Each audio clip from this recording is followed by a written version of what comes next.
Despite the circumstances surrounding Security Breach and the somewhat mixed opinions on it, especially this long after release, the Glamrock animatronics have been some of the most popular and adored of Five Nights at Freddy's mini mascots, praised for their expanded characterization and appealing designs.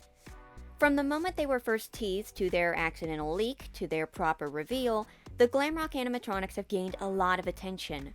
None more so than Roxanne Wolf, a fan favorite before she even opened her mouth.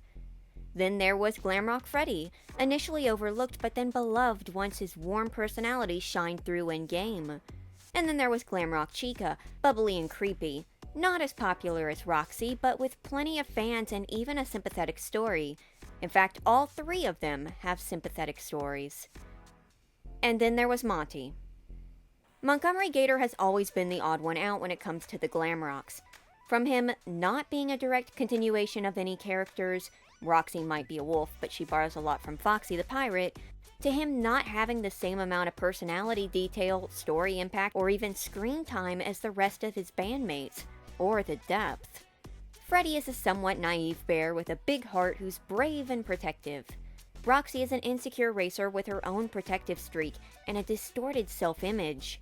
Chica is a compulsive overeater who seems sweet but cannot resist her own vices. And Monty is... Monty. He's angry. He's rash. He might have some ditzy moments, but the comparison is clear. Though it wasn't as obvious until a vocal part of the fandom started pointing out the comparisons. A sort of Justice for Monty movement has been brewing in regards to the Gator and his treatment in comparison to the rest of the Glamrocks. But is it true? Was the ball really dropped on Monty, or does it just seem that way because Monty wasn't given the same amount of attention as the others, and didn't get any sort of redemption of any kind? That's what we're going to try and uncover today. Did Monty deserve better, or was he already well off? But to delve into this lack of narrative surrounding Monty, we need to go through his appearances in Security Breach, his fate and ruin, and the circumstances surrounding Help Wanted 2. Before we begin, let me give a brief description of Monty himself, but I'll keep it short as to not rehash what you already know. Monty Gator is the bassist of the Glamrock band after replacing Bonnie. He is portrayed as a cool, laid-back Gator in advertising, but in reality is rather aggressive. Trashing his green room, trashing golf ball shooters, missing concerts, and not engaging in his mini-golf attraction so that he can stalk the catwalks above it. He is a formidable threat, able to pounce on his targets sort of like Roxy can. He is the only Glamrock who cannot be stunned due to his sunglasses, and once he gets on the trail, he'll continue dogging you. Monty's earliest real appearance and personification was in Fury's Rage, where he is sort of portrayed as a pumped-up beefcake. While the other Glamrocks too were sort of one-note characters, it's interesting to look back and realize that Monty sort of stayed in the lines of this, save that he wasn't bellowing, "Protein shake!" after this point. High protein, low fat.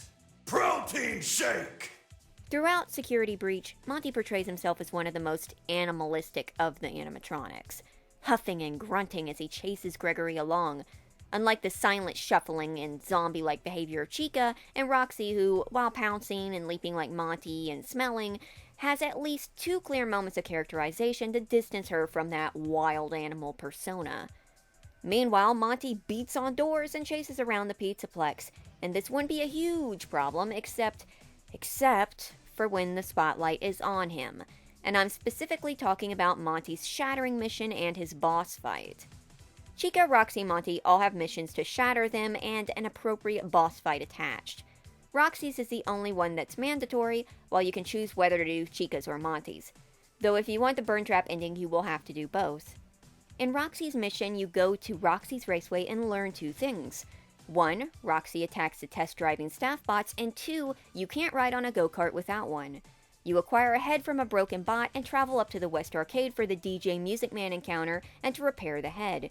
Then you return and repair the go-kart, where there was supposed to be a racing minigame that was cut. There's a cutscene where Roxy leaps in front of the cart, and after a horrific crash, you find yourself trapped underground with a blinded Roxy, and she hunts you through the basement. You must use her blindness against her to clear the way of your escape, all while listening to her mentally break down. In Chica's mission, you start in Phaser Blast where you play the game while being chased by Chica, and after succeeding, get a pass to Bonnie Bowl and a note saying that Chica goes crazy for Monty's mystery mix. Up in Bonnie Bowl, you find the mix and head down to the kitchen where you bait a trap in the trash compactor, and Chica gets smashed, after which you fall into the basement. You then must escape the tight trash-filled walls of the basement while she hunts you. She eats trash, she becomes trash. And then there's Monty's mission. You head into Monty Golf and walk to the office. You get a note saying Monty hangs out in the catwalks and are directed to Mazer Size. You go to Mazer Size and you're directed to the daycare basement. You go to the daycare basement, grab a key, and walk right out if you happen to bring Freddy. You then do a puzzle where you figure out how to align the maze, go through the vent, and arrive on the catwalks where the boss fight begins. Now, the boss fight is pretty neat. You run around shooting golf balls at the hurricane hole in one bucket, while Monty hops around and chases you. And upon filling it, Monty is struck by the bucket and plummets into Monty Golf, where he is broken into pieces and loses his legs. Unlike Chica and Roxy, though, there is no one-on-one with Monty after he's shattered. But it is those missions before the boss fight that are notable. Security Breach went through a lot of cuts and was very rushed, and Monty's entire Shattering segment took the greatest brunt of this. There's little to learn about him. He doesn't even appear in Mazer Size or the basement, and there's nothing really replacing him there either. Monty Golf doesn't have any cool gimmicks, save the golf minigame hidden in the center, which could be easily walked past and isn't required like, say, Phaser Blast or the DJ encounter. And then we get back to the lack of details on Monty specifically. We know Roxy needs to be the best, that she is both prideful and insecure, and she takes ownership of her raceway, and that's why she attacks carts. We know Chica's entire existence is dictated by her hunger, to the point where she will eagerly eat out of the trash, ignoring risks associated to do so. She loves food. She adores food. We don't even know if Monty likes golf. We honestly don't know how Monty feels about a lot of things. The only thing we may know is that in the Monty Golf minigame, Monty is rocking on stage while Freddy is shown in a dumpster. Is he jealous of Freddy? But then why does he ignore shows? Is he prideful, too good for the shows? Is this dumpster thing just marketing material by the Pizzaplex itself? The problem isn't that we have questions, it's that we know so little about how Monty feels about these things that we can't even levy much of a guess. Now, this doesn't sound like a big thing. Like I said, Security Breach was rushed and there had to be cut corners. But later on, all of this will become more important. Shattered Monty is a feisty little guy, but is somehow the only animatronic who is significantly weaker after shattering him. I mean, think about it. Glamrock Chica seems to become a little more aggressive and frequently spins her head around as she's walking around. Shattered Roxy can no longer be stunned, and while she's blind, she hears and smells well enough that she practically isn't. Monty, the only Glamrock who cannot be stunned normally, becomes able to be stunned. And while he's supposed to be smaller and faster, he is faster. He's not really significantly more difficult. In fact, I had much more trouble with normal Monty's lunge than Shattered Monty. I don't think that was on purpose. It may be a result of like a shrunken hitbox or something. But yeah, Monty seems to be the one who gets the short end of the stick here. Monty has no other major moments in the game after this point, save popping up here or there as an enemy. So let's continue into Ruin. Now, Ruin's pretty neat because in this game, Roxy gets a lot more to do. She has the beginnings of a redemption arc and more characterization, like Freddy did in Security Breach. She basically replaces Freddy's role. This was a big deal. But what about Chica and Monty? Well, both have deteriorated even further. Chica is a decaying corpse shoveling in rotten pizza, while Monty is completely feral. No longer capable of speech, just crawling around and shouting, grunting, growling. Monty hunts Cassie through a large section of the game, dogging her like a rabid chihuahua. While Chica, too, has an encounter towards the middle later of the game. Though Chica has a unique send-off. See, if you beat her minigame, which was released in Ruin after being cut from Security Breach, you have the chance to put her voice box back in, which gives her her voice back before she collapses in the bathroom. It's a subtle, sad sort of scene, but it makes you feel like you gave Chica a little bit of herself back. Monty gets electrocuted by a Bonnie sign. Now, at first, I saw this as being just how it was. especially with the Monty-Bonnie situation that we'll get into later. I didn't think too deeply into it, but over time I've seen takes by fans who have said that Monty was treated unfairly in Ruin, and if you think about it, he kind of was, and not specifically because of how he was ended by the electrocution either. Monty devolves into a snarling ankle biter who, though creepy, is terribly inept, getting trapped and crushed a few times. He is no longer even capable of talking. In a way, he is framed as the only Glamrock in Ruin with absolutely no redeeming qualities, taking out any small amount of humanity that someone might pick up in his character. And then he dies suddenly, and unlike Roxy and Chica, Cassie shows no sympathy for him. I mean, I do get it, he was chasing her. But it's the framing of it that, well, it feels less like Cassie didn't care and more like there was a line left out here. See, in a DLC where Cassie is talking frequently and commenting about virtually anything, she is faced with Monty getting electrocuted and just, forgets about it. Even the biggest story moment for Monty, the fabricated backstory of him replacing Bonnie, is really more backstory for Bonnie than him, as it was created to explain Bonnie's absence and plays into his mystery. Looking at it this way, it really does feel like Monty picked the short straw again. And people noticed. This was when I really started seeing people voicing their disappointment that Monty was depicted like this. Now, personally, I could see what they meant, but I didn't really take it too much to heart. Sort of an, oh well, alas, it happens sort of take. But the point when I became convinced that Monty was definitely getting the old Michael Shafton treatment was in Help Wanted 2. Now, Help Wanted 2 is a game I hold in pretty high regard when it comes to characterizing the animatronics. Roxy had a rather abrupt redemption in Ruin, but Help Wanted 2 sort of softens her and gives us a better look at her typical behavior, along with her feelings before and after her shattering. Sun becomes Sassy Sun, Freddy is always perfect. It happened again. And then there's Chica, who for the first time isn't just a mindless zombie, but a quirky, cutesy, and at times somewhat downright demanding addict, whose entire existence surrounds her vice. Help Wanted 2 not only gives us a better look at Chica, but through it we get some downright tragic reframing from Security Breach and Ruin. By the end of it, we know so much about her, and Monty was cut. Monty's model is in the game, as is his plushie, but the only minigame he was assumedly supposed to appear in was Bonnie Bowl, where data miners were able to find his unused model. Yet he didn't make it in. Random Gators appear in Bonnie Bowl, but not him. And in my opinion, Bonnie Bowl is definitely lacking something. The minigame is pretty easy, like it's teaching you the ropes, but it doesn't have a harder level, which many minigames do. Even the Bonnie voiceover for the minigame was cut. And you may think, okay, that's one appearance that was cut, but Monty didn't make it in anywhere else in the game. The thing that gets me is that Monty's lackluster mission and Security Breach was most definitely due to time crunch and cuts. Even Roxy and Chica had both of their minigames cut. But Help Wanted 2 was not released in an unfinished state. On the contrary, the game came out pretty realized, and the cuts that the game did have were more like changes in the story direction than anything else. Why was Monty cut? Better yet, why is Monty the only Glamrock who doesn't get anything to do? Glamrock Freddy just has a short minigame, but it's cute. Chica's in food prep, Roxy's in makeup, both of these minigames expand on them, and Monty isn't even there.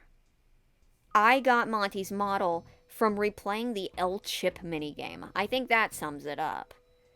Now, there is still a chance for DLC, and considering the fan reception after the game released, I assume Monty would finally make it in there, but we'll see. Even if he did, it's almost a shame that his appearance would have been entirely overshadowed by the Bonnie mystery. Speaking of which, let's discuss the Monty and Bonnie situation. Now, I'm not covering the full mystery right here.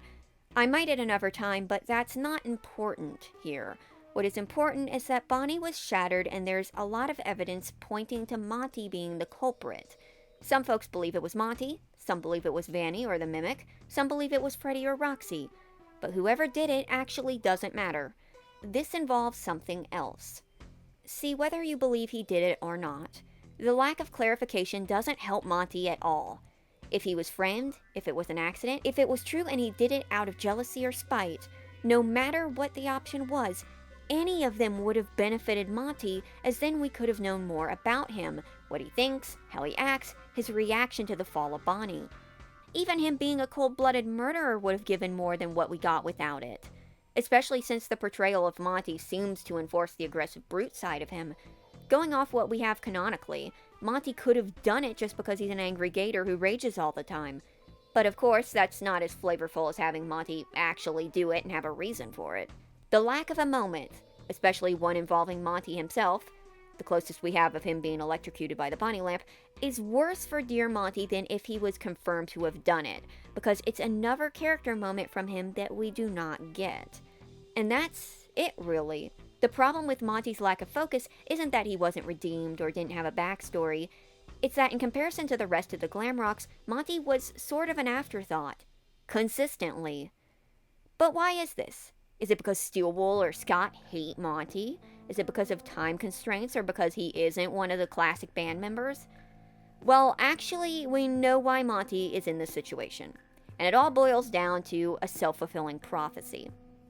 Remember how I said at the beginning of this video that even from the start, Monty wasn't the most popular Glamrock?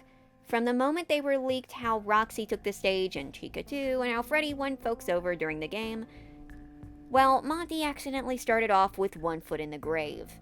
It's a circle, a mean cycle, and if you give a mouse a cookie conundrum. If you give a mouse a cookie, he will want a glass of milk to go with it. If Monty is the least popular animatronic upon leaks, then he won't be one of the animatronics that gets the most focus during the crunch time in finishing the game. He'll take a back seat. And since he takes a back seat, he'll get largely overlooked during Security Breach. And because he got overlooked in Security Breach, he's the best candidate to be the spooky grunt character in Ruin. And since he doesn't get any redemption there, and thus no further popularity, he's the Glamrock with the least demand, and when it comes to cuts, he is the one who's cut off. And when he is given the spotlight, it is used to further a mystery about another character. It really was a spiral.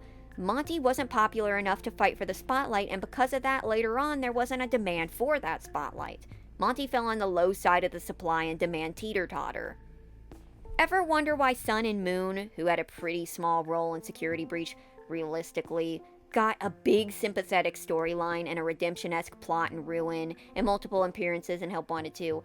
Well, it was because the first appearance made them very popular, and fans wanted more, so they were delivered upon. Monty wasn't getting that amount of demand. In fact, I feel like it was the, well, for lack of a better term, snubbing of Ruin and Help Wanted 2 that led to folks recently pushing more for Monty. At the end of the day, it's not about aptitude, it's the way they're viewed. So it's very shrewd to be very, very popular, like Roxy. So, now we know why, but it doesn't end there. There's something else we have to discuss, and this kind of turns the entire argument on its head. And that is Monty's role in VIP. VIP is an interesting book. By all accounts, its canonicity is questionable, in the sense that I haven't gotten a straight answer. I've heard back and forth, and both sides cite sources that I haven't seen, but I can say that VIP feels like it could be canon. Without much spoiling at all, a boy named Devin gets a VIP pass to the Pizzaplex and finds himself having to rack up points under a tight deadline, during which he explores the Pizzaplex and meets the Glamrocks. Freddy, Chica, and Roxy all have small appearances here that feel very in character. But the one with what I feel is surprisingly the biggest role is none other than Monty Gator. Monty Gator, who is not currently the bassist as Bonnie's still lurking about, basically runs the Monty maze, which predates Monty Golf. Devin has to complete the maze while being hounded by Monty, but instead of just being an aggressive brute, Monty is straight up a Looney Tunes character. Here are a list of Monty's antics. At one point, Devin brings in a balloon, and Monty basically lurches in out of nowhere and casually pops it with his claw. He apparently just drags kids out of the maze on a regular basis. He sets up a trap where he just puts out a cutout of him pointing in a direction, and then just hangs out at the end of the hallway and waits for someone to fall for it. He gets his foot stuck on sticky candy. He gets his mouth stuck closed on sticky candy. He gets his hand stuck in his mouth and then stuck to the wall on the same candy. In one notable scene, Devin uses chips to mark his path a la Hansel and Gretel style, and walks up on Monty straight up just walking around, casually eating them off the floor. And it's just like, "Thanks for the snack, kid." Finally, if you beat the maze, Monty hightails it to you as fast as he can. Monty sort of spawns in and congratulates you like a good sport. And I genuinely can't tell if this was like a begrudging congratulations or if Monty's capable of turning it off like that. This all portrays Monty as this weirdly aggressive but overly determined ditz who's not exactly a high-watt bulb, but will pull random wily coyote tactics, if lazier, and will pretty much eat straight off the floor. His whole demeanor can be summed up with, "Thanks, kid," punctuated by popping a balloon or a chip into his mouth. I also love the clarification that Monty eats his chips daintily. And the thing that gets me is that this sort of actually aligns with what we've seen in Security Breach. Monty is portrayed in VIP as being aggressive, either not understanding his strength or not caring as he breaks through walls and scratches kids as he carries them out. This could be the Monty from Security Breach. The problem is that in Security Breach he is missing all the flavor text, the quirkiness, the little moments that actually make him genuinely cute. He's actually cute. He kinda gives me like almost Bowser vibes, and I love Bowser, and I think plenty of other folks would have loved him too. And that's where the tragedy of the situation comes in. Because this portrayal of Monty here, if this was somehow worked, or better worked into Security Breach, I believe he would have been way more popular, and I think that could have boosted his chances of having a bigger role in the other games. But alas, that wasn't there, it was here. The only real semi-fleshed out Monty we've got is from a book not about him that came out years after his first appearance. Forget the shattering of Bonnie, the shattering of Monty's future is a real tragedy at the Pizzaplex. So, to reiterate, did Monty deserve better? He technically did better than a lot of one-time animatronics, but compared to the other Glamrocks, he felt shortchanged. But is that a fair comparison? Well, honestly, I think so. And I think VIP was a turning point for me personally because it showed what we could have had. Monty had the makings of being a much cooler character, one that could have stood out but been as popular as the other Glamrocks. Maybe not as popular as Roxy, but still. But alas, that didn't pan out. And with FNAF moving back to the past in the next installment, and the Help Wanted 2 DLC not currently confirmed if I'm correct, Monty might not get a chance. Beyond that glimpse in VIP, our next appearance of him could likely be with a new installment, Cyberfunk Monty Gator or something of the like. And it really is a shame. Did Monty Gator deserve better? Yes. And all it took was a neon rabbit lamp, a bowling alley, and a pigman to see it. Thank you for watching.